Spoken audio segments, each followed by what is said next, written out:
a matter of America's urgent national security. It's a matter of democracy. It's a matter of freedom. It's a matter of standing by our allies. It's a matter of American lives potentially being on the line if Ukraine and its brave war effort falters because of inaction here in the United States Congress by extreme MAGA Republicans. Well, and then what happens when they go into Estonia? What happens when they go into Poland? What happens when they go into another NATO country? Then these same Republicans are going to be bitching, going, why did you allow that to happen? Why did you allow? Or let's talk about China. President Xi, who Donald Trump just has absolute respect for. What happens when the Communist Chinese Party decides they're going to go into Taiwan? Then these people are going to be complaining, Americans must go. We must send our ships. We must risk American lives. Because they had always wanted to claim that they were the brains when it came to foreign policy, that Democrats, all they cared about was local politics, and they were the kingpins. The Republicans were the grand poobahs of understanding foreign powers and foreign policy, and Americans couldn't trust no party but the Republican Party to deal with international affairs. They've lost that. Because they don't understand, I guess, that an ounce of prevention is worth a pound of cure, and that ounce of prevention is actually allowing the Ukrainians to continue to take it to the Russians, to fight the Russians, to destroy their military. As Minority Leader Hakeem Jeffries vowing to push forward on passing foreign aid for American allies, despite Republicans' opposition in the House. That aid package contains critical aid to save Ukraine, to help them survive Russia's invasion.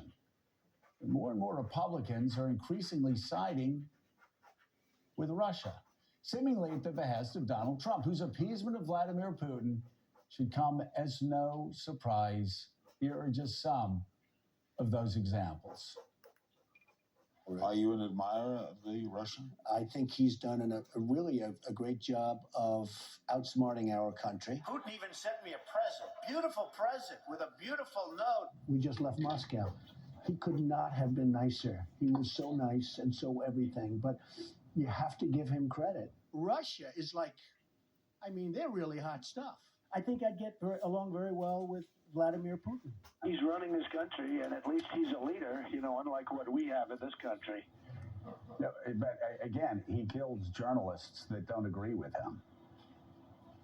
Well, I think our country does plenty of killing also, Joe, so, Then he called me a genius. He said Donald Trump is a genius, and he's going to be the leader of the party, and he's going to be the leader of the world or something. He said some good stuff about me. Russia, if you're listening, I hope you're able to find the 30,000 emails that are missing.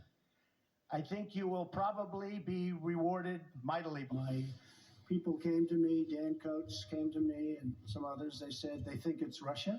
I have President Putin. He just said it's not Russia. I will say this, I don't see any reason why it would be.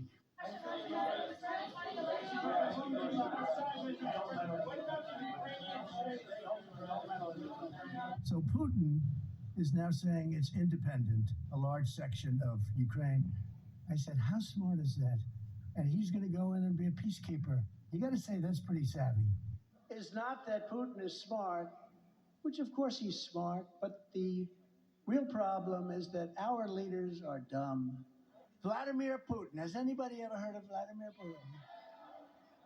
Of Russia, says that Biden's, and this is a quote, politically motivated persecution of his political rival is very good for Russia because it shows the rottenness of the American political system. One of the presidents of a big country stood up and said, well, sir, if we don't pay and we're attacked by Russia, will you protect us? I said, you didn't pay?